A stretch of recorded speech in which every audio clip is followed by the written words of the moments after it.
নমস্কার বন্ধুরা, আজকে আমি দেখাবো কুমড়ো ফুলের কাটলেট। কুমড়ো ফুলের বড়া তো আপনারা সবাই খেয়েছেন, কিন্তু কুমড়ো ফুলের কাটলেট কি আপনারা খেয়েছেন?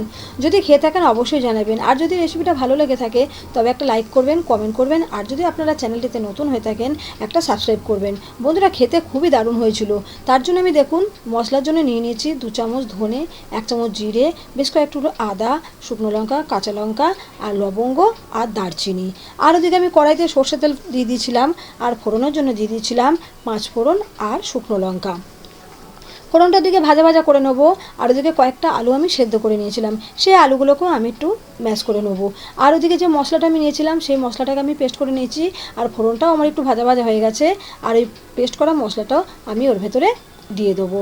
আর মশলাটা দেওয়ার পর ওর মধ্যে দিয়ে দেবো একটু স্বাদ মতো নুন আর পরিমাণ মতো হলুদ। নুন আর হলুদটা দিয়ে আমি বেশ খানিকক্ষণ কষাতে থাকবো। আর ওদিকে যে সেদ্ধ আলুগুলো নিয়েছিলাম ওগুলোও আমি একটু গ্লাস দিয়ে ম্যাশ করে নিয়েছি। মশলাটা ওদিকে কষাচ্ছি, আর এর মধ্যে আমি একটু কালারের জন্য ওর মধ্যে দিয়ে দিলাম কাশ্মীরি লঙ্কার গুঁড়ো, আর স্বাদের জন্য দিয়ে দিলাম সামান্য একটু চিনি। আপনারা যদি ভাবেন যে চিনিটা দেবেন না, অবশ্যই ওটাকে বাদ দিতে পারেন, কোনো অসুবিধা নেই। আর মশলাটা আমি ভালোভাবে কষিয়ে নেবো। যদি আপনারা ভাবেন যে ঝাল একটু বেশি দেবেন অবশ্যই দিতে পারেন, আপনারা যেরকম ঝাল খান সেরকম দেবেন। মশলাটা আমি ভালোভাবে কষিয়ে নিয়েছি। যতক্ষণ না মশলা থেকে কাঁচা গন্ধ যাচ্ছে আর মশলা থেকে তেল ছাড়ছে ততক্ষণ আমি মশলাটাকে ভালোভাবে কষিয়ে নিয়েছিলাম। আর ওদিকে যে সেদ্ধ আলুগুলো নিয়েছিলাম ম্যাশ করে সেগুলোকে ওর মধ্যে দিয়ে দিলাম।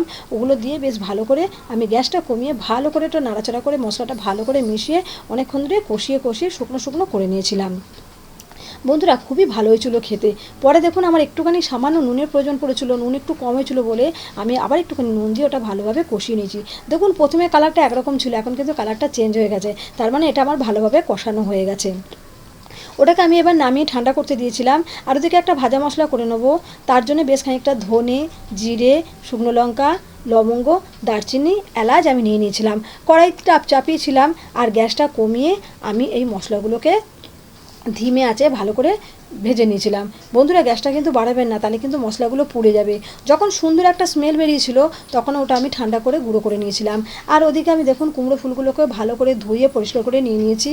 আর এদিকে যে মশলাটা গুঁড়ো করেছিলাম তার থেকে 1 চামচ মতো নিয়ে নিয়েছি। নিয়ে আমি ভালো করে ওটাকে মাখিয়ে নিয়েছি। ভালো করে মাখানোর পর ওগুলোকে বেশ লেচি করে নিয়েছিলাম। দেখুন এই লেচিগুলো আমি করে নিয়েছি। আর প্রত্যেকটা লেচি হাতে নিয়ে আমি একটু করে লম্বা লম্বা করে চ্যাপটা করে নিয়েছিলাম। দেখুন একটু লম্বা সাইজের আমি করে নিয়েছি, কারণ কুমড়ো ফুলটা তো লম্বা টাইপের, ওই জন্য একটু লম্বা করে নিয়েছি। আর আপনারা যদি ভাবেন যে এই কুমড়ো ফুলগুলোকে এইভাবে কাঁচা না দিয়ে একটু তেলে ভেজে নেবেন, তাহলে আপনারা হালকা করে একটু ভেজে নিতে পারেন, সামান্য একটু নুন একটু হলুদ দিয়ে ভেজে নিতে পারেন। ওটা করলেও কোনো অসুবিধা নেই, আমি এইভাবেই দিয়েছিলাম। দেখুন একটা করে লেচি নিয়ে লম্বা করে তার মধ্যে কুমড়ো ফুলটা দিয়ে আর একটা করে লেচি নিয়ে আমি ভালো করে 4টে সাইড মুড়ে নিয়েছিলাম। বন্ধুরা, এই সময় কিন্তু খুবই সাবধানে মুড়বেন, নাহলে কিন্তু ফেটে যেতে পারে। আর ওদিকে আমি সব লেচিগুলো দিয়ে আর কুমড়ো ফুলগুলোর মধ্যে ভরে সব কটা আমি রেডি করে নিয়েছিলাম। যেভাবে কাটলেট বানায় না সেই আকারে দিয়ে ওরকম শেপ তৈরি করে নিয়েছিলাম। প্রত্যেকটা বানিয়ে নিয়েছিলাম আর খুবই ভালো হয়েছিল বন্ধুরা খেতে। আমাদের বাড়িতে তো সবাই খুবই সুনাম করেছিল। দেখুন এইভাবে প্রত্যেকটা আমি শেপ করে নিয়েছি, এই শেপে করে নিয়েছি, আপনারা আপনাদের ইচ্ছা মতো শেপ দিতে পারেন। আর ওদিকে আমি সব কটা কাটলেট রেডি করা হয়ে গেলে ওদিকে আমি বেশ খানিকটা বেসনের গোলা নিয়ে নিয়েছিলাম আর বিস্কুটের গুঁড়ো নিয়েছিলাম। বেসনটা কিন্তু একটু গাঢ় গাঢ় আর বেশি করে কিন্তু ওই কাটলেটগুলোর গায়ে একটু মাখাবেন, তাহলে বিস্কুটের গুঁড়োগুলো বেশি করে মাখানো যাবে, আর তাহলে কি খেতে বেশ ক্রিস্পি হবে।